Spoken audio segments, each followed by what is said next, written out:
Welcome to the InnerTuning podcast. As many of you know, Sri Shyamji left his body on April 30th, 2025, which was a couple weeks ago. And for many of you, me included, this is a tremendous loss and it's a very sad time. I actually was fortunate enough to go to the celebration of life, which I want to share more about later on this podcast. But we have a great loss and void in our lives now. And one of the things that Sri Shyamji asked for was to continue to share his teachings, sounds, and legacy.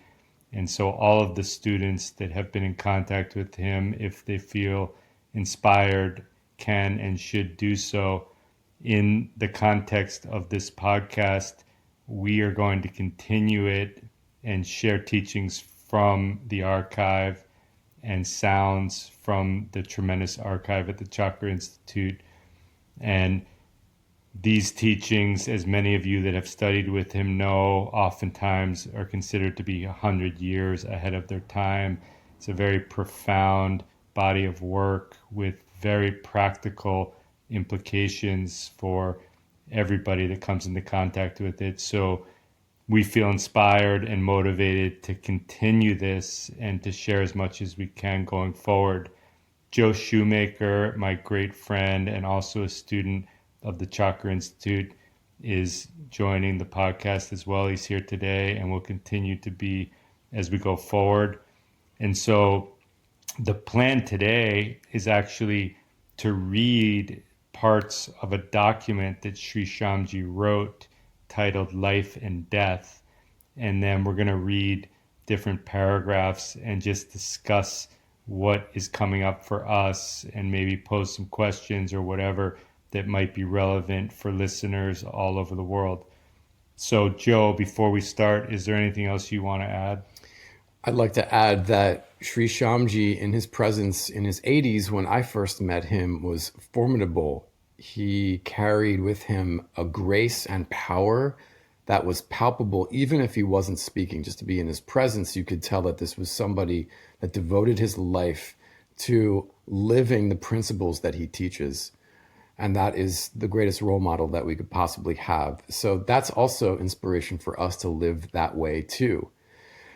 Hopefully, as you listen to this podcast, you'll be able to piece apart what it is that works for you and apply that to your life. None of this should be taken all at once. This is very much sort of a slow drip and a slow watering of your own garden. So take what it is that you feel is important and continue with us as we continue to expose you to more and more profound information. Also, I want to say one thing about a synchronicity with him, which is amazing, that for a number of years, we don't know how many, I was likely driving by his ChakraInstitute school on the East Coast in Pennsylvania, where I was raised. And here it is 20 years after that I meet him in Portland. And I thought that was just a really interesting little thread that we were within feet of each other, most likely, when I was younger, and I had to wait 20 more years to actually meet him. So I thought that was just a fun little anecdote. Yeah. From here, I'll let Richard read a couple of paragraphs of this really beautiful document, and then we will talk about what we've learned. That was Windy Bush Road. It was Windy Bush Road in New Hope, Pennsylvania, which I passed by countless times over the years. Yes. That's funny. Okay, so this document titled Life and Death by Sri Shyamji Bhatnagar. Man the world over has sought to discover the purpose and meaning of life and death.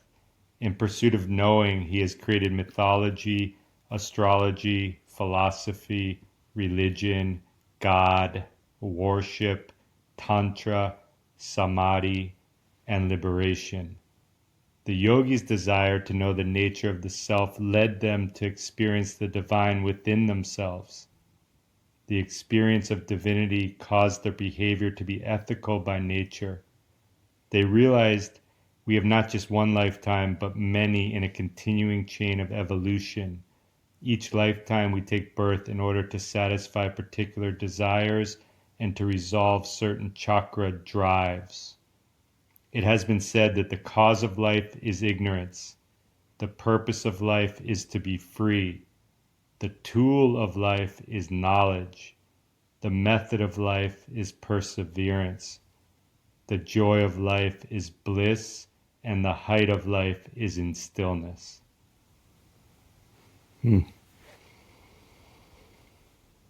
Maybe we can identify a few of the chakra drives that he mentions as a starting point. Why are the chakra drives important to even know about? Right? What are the chakra drives?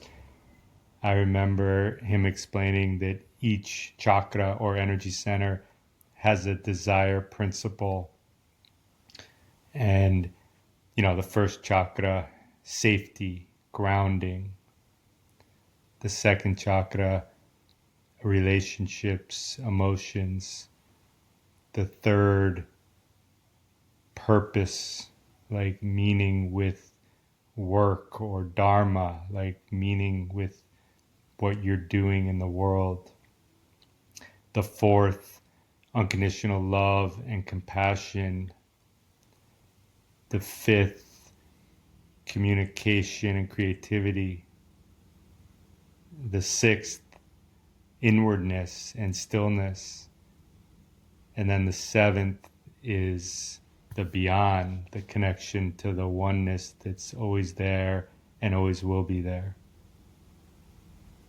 And so he is saying or alluding to that we cannot fulfill, or we haven't yet fulfilled the desire of each chakra, which is one of the reasons that we keep coming back into another body, is to attempt for closure of that particular drive. Is that true? And later in this document, he gets to it as well, which is the idea of contentment.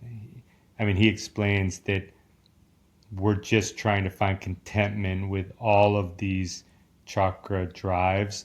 But in the microchakras, it even gets more specific, where each microchakra has a drive. So instead of the macro, which I just went through, there's actually micro. Like within each chakra, each one has its own drive that is pushing towards contentment.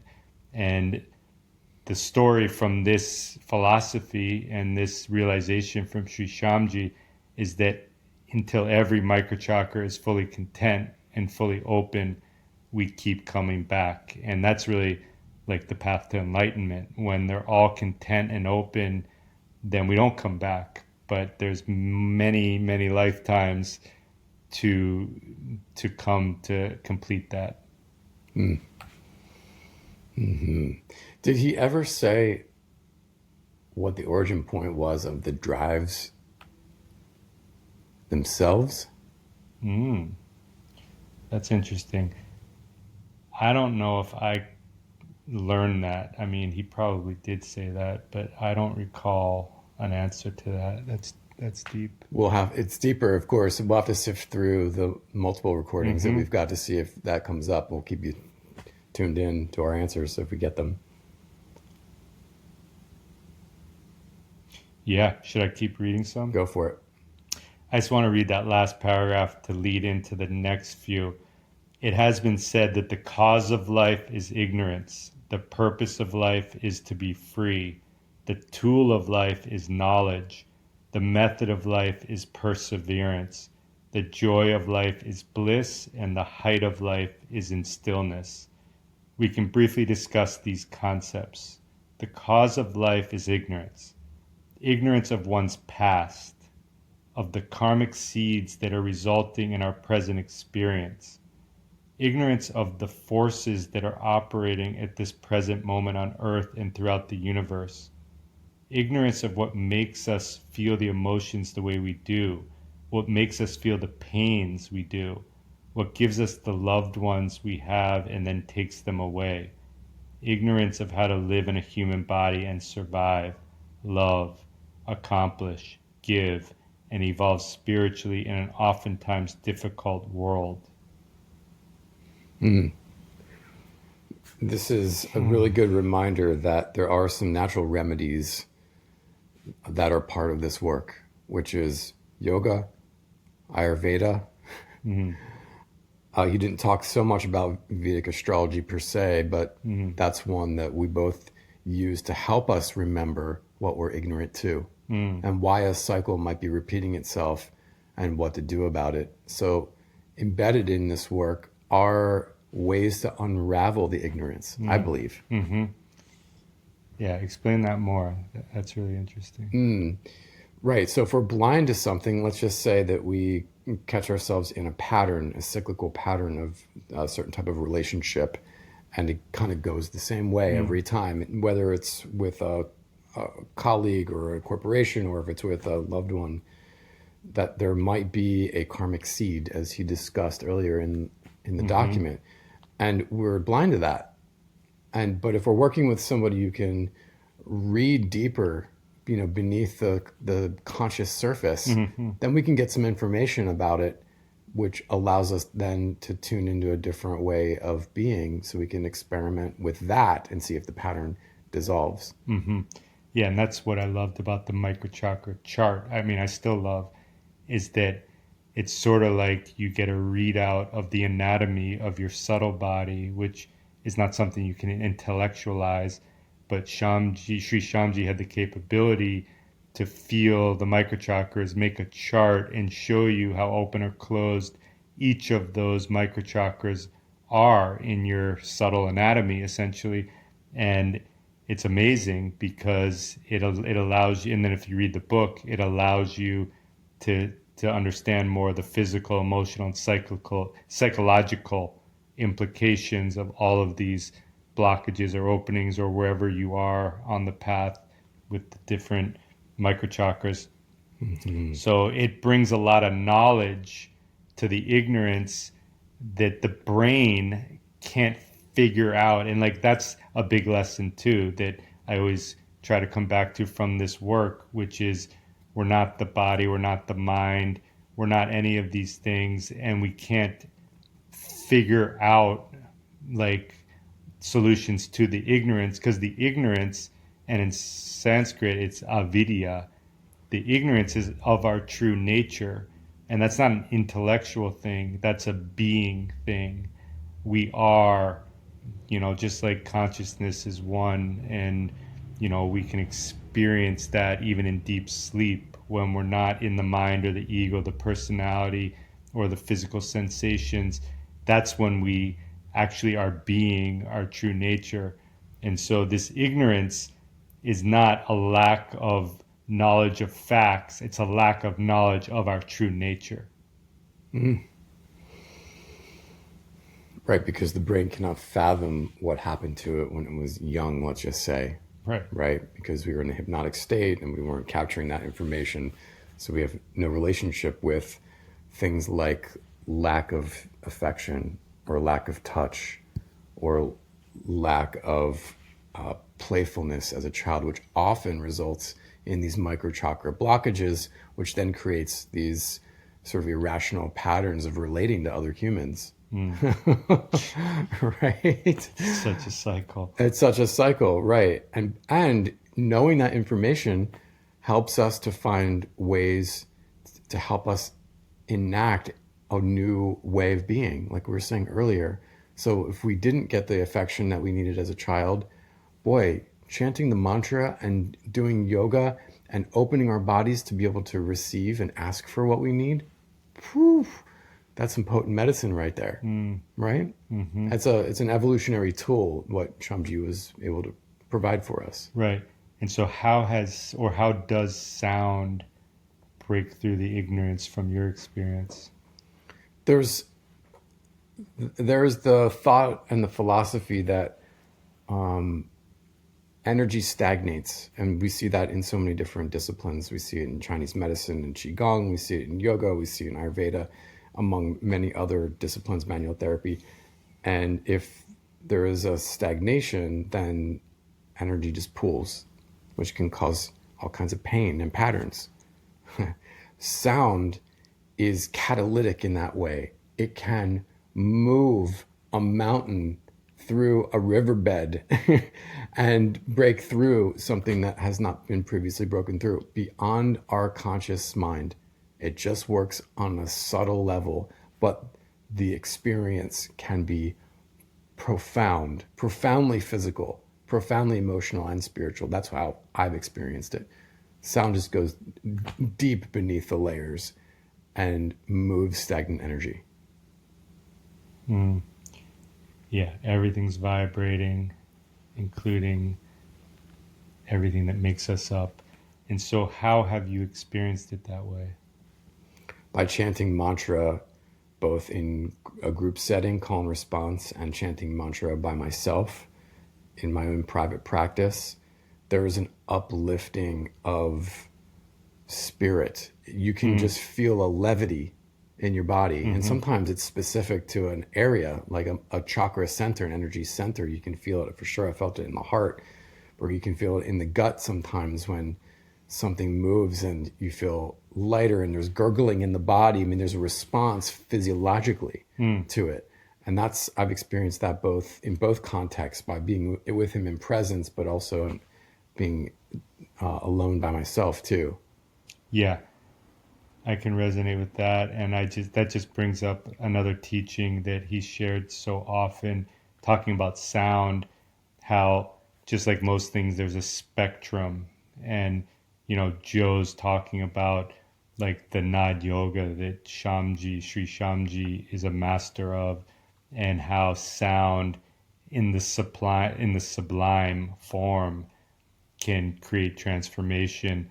And then he would explain, just like everything, there's also dark, heavy sound that does the opposite, that creates contraction.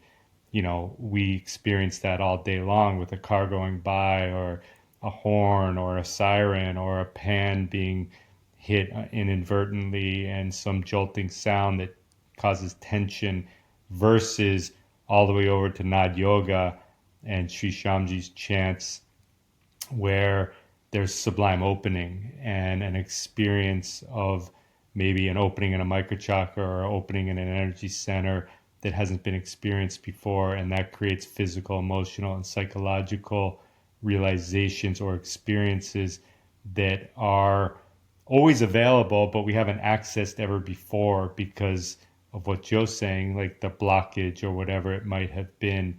And like that's really, part of the magic of this whole system called InnerTuning.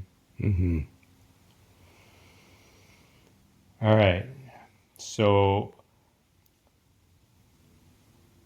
the purpose of life is to be free, not the pseudo freedom to simply be able to act out one's desires as they bubble up in the mind one after another, but the genuine and lasting freedom of being able to transcend personal wants and desires.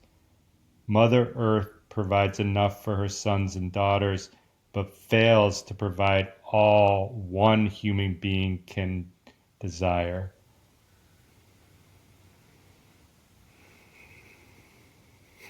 Boundless desires as a human that can never be met, one after the other, after the other, after the other. Well, it's like, can contentment really register, and then they can be met? Because we know we had desires in the former age. Think about collecting dolls or cars or baseball or whatever we were fixated on and desired more than anything in the world, or a relationship that as a kid like meant the world. And then all of a sudden there was contentment with those cards, dolls, toys, and you never wanted one again. And sort of like everything, I think, in the microchakra system is similar in the way that we keep doing it until we find contentment, and then we can register that, and that's when it's fully open and it's like moving on. May that be so for all of us. Right. But the point here is there are so many desires for one human that takes so many lifetimes to get close to that contentment with all of these desires. That makes sense. Okay, so continuing. To achieve an objective awareness to witness how the forces push and pull ourselves as they push and pull those around us. To be free to accept and tolerate the passing waves of emotions and energies and fix one's mind on the absolute. To be free to let go of attachments to youth, to pleasures, to the body, to life itself. For the ancient yogis, the highest of all human virtues was the virtue of absolute unattachment. If a man could be thoroughly unattached, all other virtues will necessarily find a place in him or her. This person will, thus by nature, be truthful, honest, just, upright, generous, and charitable, for there is nothing to which he or she is attached. There is no interest uppermost in the mind. The person will naturally be thoroughly selfless and absolutely disinterested in actions and conduct towards others. No joy can elate them, no sorrow can depress them, no suffering or despair can overwhelm. They are above all earthly joys and sufferings, above all attachments to worldly things. Nothing can swerve them from the path of uprightness and virtue. No interest can distract the mind. They are thus far above all others. The great god Shiva is the highest personification of the virtue of unattachment. He is the highest ideal of all yogins and sannyasins. To be free is also to be free of the fear of dying, not struggling to survive just a few moments longer, rather than dying in a state of fear of what is beyond, or dying while regretting all the things one was not able to accomplish. One may die in a peaceful, accepting way. One is able to experience faith in the divine and full awareness of the transition process as it occurs out of the body into subtler realms of consciousness. Let's talk about the attachment to the body, because that really stood out to me as he was talking. Attachment to the body, we see that, I would say maybe every other ad that's on TV is probably about keeping young, keeping thin, keeping soft, keeping moisturized, keeping supple, keeping strong, right? In a body that is naturally over time evolving and devolving, really. And yet we seem to, as a society, have the utmost attachment to the body. Yeah, that's the hardest one. First chakra attachment. And I guess it's that idea of the body's the vehicle, take care of it like a temple, but at the same time, don't become it. You know, Sri Shyamji would often say that I have a body, I need to take the best care of it and, you know, make it the most beautiful divine temple. And I have to realize that I'm not the body. It's just like a possession, like a vehicle or a watch. It's a possession. Take care of it, but don't become it. And, you know, like you're saying, we get so overwhelmed with media and influences and things that we can spend all our time worrying and taking care of the body. And that's just one chakra principle. And then all the others we mentioned can get neglected. And it can be many lifetimes of just worrying about the body before we start going up towards the higher desires. Another good reason to sit in stillness with elongated pause, with elongated breath, chanting mantra, or even just listening to mantra, because a lot of these attachments, they fade with the consistency of showing up in that practice. The warrior, the care, modulates, decreases, oftentimes just evaporates with a certain level of continuation, consistency. Yeah, that and that's something that he writes about further in this document, the discipline and sort of the solution to it all. It comes with that. What do you think about this part about to be free is also to be free of fear of dying? Mm. Mm. I remember being in an elongated workshop coursework. I was studying some ancient traditions, and it became very clear that our culture bypasses any sort of discussion or preparation for dying. That it happens suddenly, and then we're shocked, and then we don't know what to do, and then we go into our downward spiral. And it's because the way that we look at dying is this horrible thing. And there's a whole other perspective here, which is honoring what death can represent, honoring the transition from death to a rebirth, that an energy doesn't die, it just changes form. And I feel like there's something in this teaching here that can help us to become more of an ally with death and dying. Yeah. Going to the celebration of life for Sri Shyamji, for me, was sort of like a master class in death. And, with all of these teachings, to go and experience his own celebration of life and to walk into the room and feel the subtle body and the causal, there and so powerful. His presence is always powerful in my life, and yet in that room, his physical body was on display, and it was empty of prana and empty of physical life, but that wasn't him, obviously, because everything else is so vibrant and alive.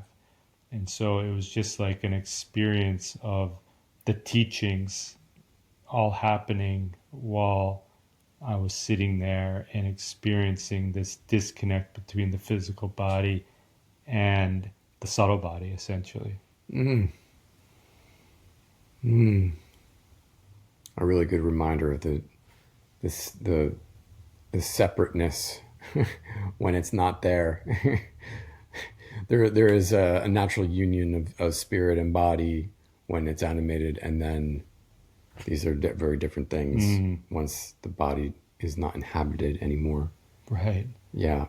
And you see how amazing and formidable this spirit is. The tool of life is knowledge. Knowledge of what is required at each age and each stage in life. Knowledge of what is the dharmic role for which one is best suited in this life. Knowledge of what kind of food should be eaten for health and clarity of awareness. How to use sex. How to relate to people. How to rear children. How to do sadhana, spiritual work, to experience higher states of awareness. The method of how to attain this knowledge is perseverance, following daily disciplines for retraining, developing and reconditioning old habit patterns of the mind and body to sensitize it and allow unfolding of its vast potentials. That seems to be the basis of almost any transformational program right there, is to practice being different than you were before if you want to achieve growth. Recognizing patterns and shifting them. That's another answer to your question from earlier, is the sound just can do that. You don't need to think about it or talk about it. The sound can change your pattern. That's an amazing technology, way beyond our senses.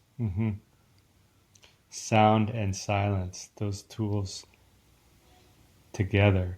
Sri Shyamji used to always say, the sounds are just opening up the silence, or the akash, the surya akash in the voice or in the sound is creating a sacred, divine, sublime space where the healing and the things that Joe's talking about just happen inside out.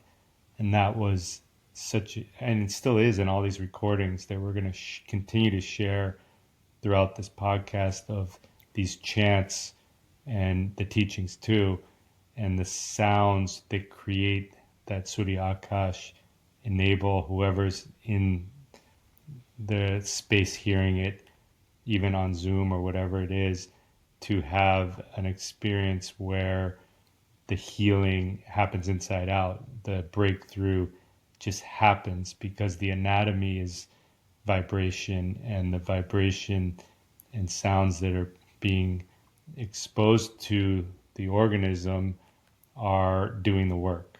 Yeah. It's magic, but it's also real.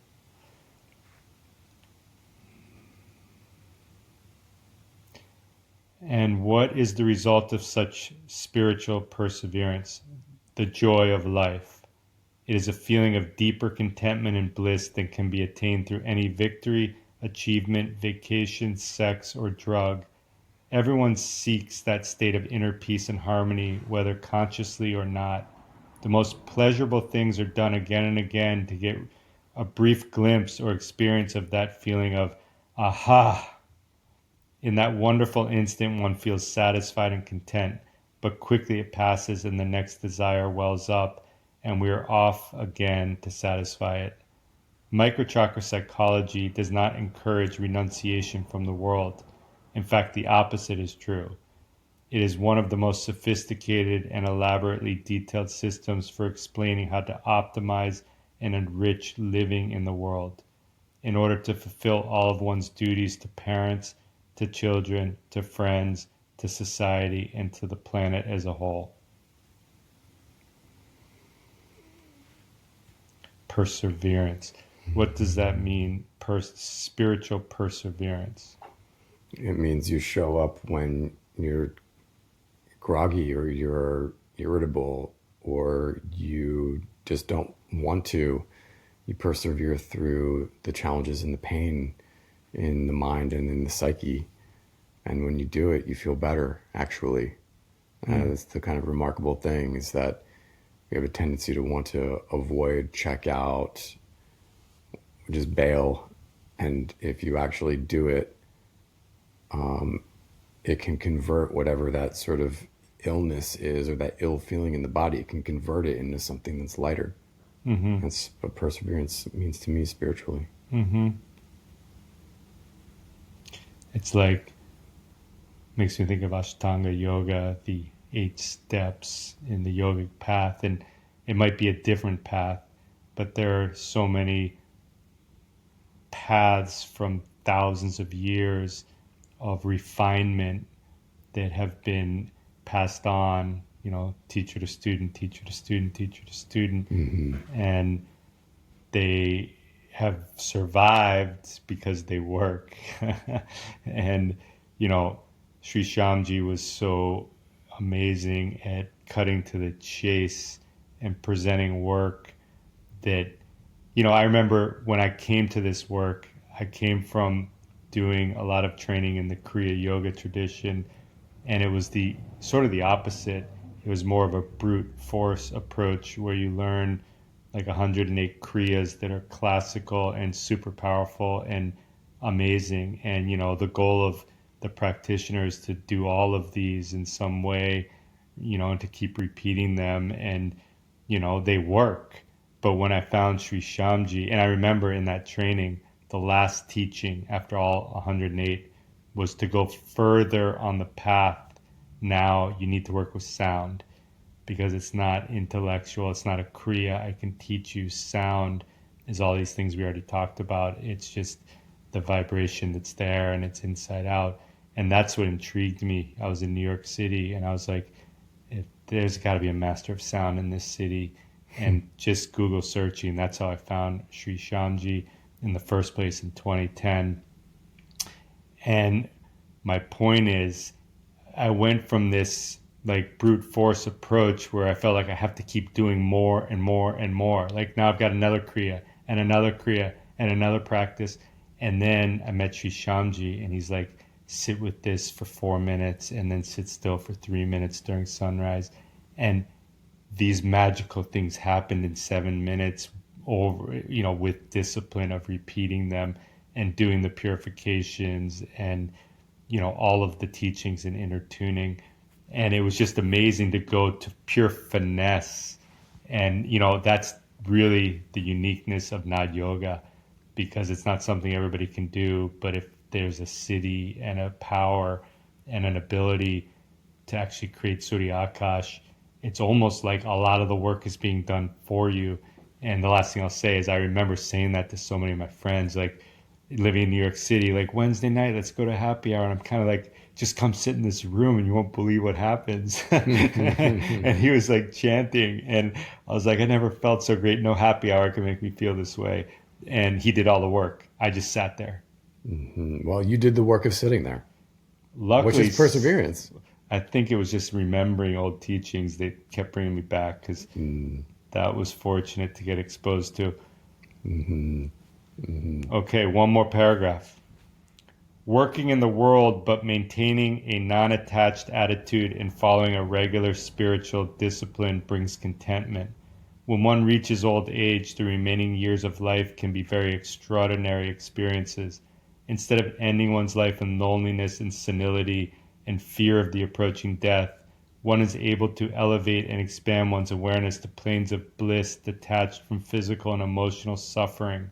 In India, such persons are not uncommon and are sought out with the greatest respect and reverence for guidance and advice. By fulfilling all of one's worldly responsibilities and duties while young, one has a clear conscience to sustain the highest awareness possible for the remainder of one's years. For the height of life lies in the stillness of meditation, returning to the source within. So he is giving us something to look forward to instead of something to brace ourselves for, which is old age and a decrease in mobility, an atrophy of muscle, eventual disease. He's giving us something really to honor and revere as we get older.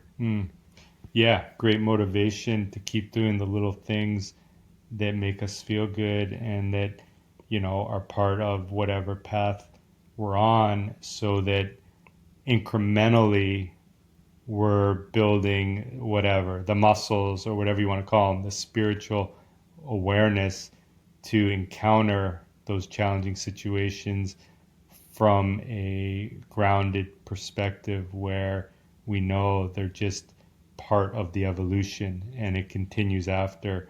And I love this. For the height of life lies in the stillness of meditation, returning to the source within. It's like, all of the movement, all of the things are just creating an opportunity to enjoy the stillness. And so infrequently we do that. It's like, I need to arrange one more thing and I can't just enjoy the things or the stillness or the silence and the beauty of the moment. And, what are we chasing after? Now we've got the opportunity to chase after stillness. Right. Set up the conditions so that you can just absorb the beauty in the stillness. And that's where working with sound is so helpful, because once again, these sublime sounds create that comfort in the stillness and that special sensation in that space that is created. And so, we're really excited to continue to share, and oftentimes there'll be live teachings. This was an anomaly because this paper on life and death seems so timely, but we're going to just share Sri Shyamji teaching from a class on the archive, and then chants as well in the future episodes of the InnerTuning podcast. Wonderful. This was a beautiful teaching and some good and deep reflections. There's a lot of content here to unpack. If you want to know more, how would you learn more? Yeah, you can go to the ChakraInstitute InnerTuning.com. That's the website. And you can, contact the managers of that center if something interests you. You can download CDs with his sounds that are so potent. You can read about teachings. You can purchase the Microchakra Psychology book. There's a lot of great things you can do. And YouTube as well. yeah, there's some teachings on YouTube. So with that, we wrap up for today, and we appreciate y'all listening. You can also send through the Chakra Institute website any requests you want from the podcast, and we'll get in touch with them to understand those and try to fast track the requests as priorities. And at the end of any sort of teaching, what would Shamji always say? Ram Ram. Ram Ram.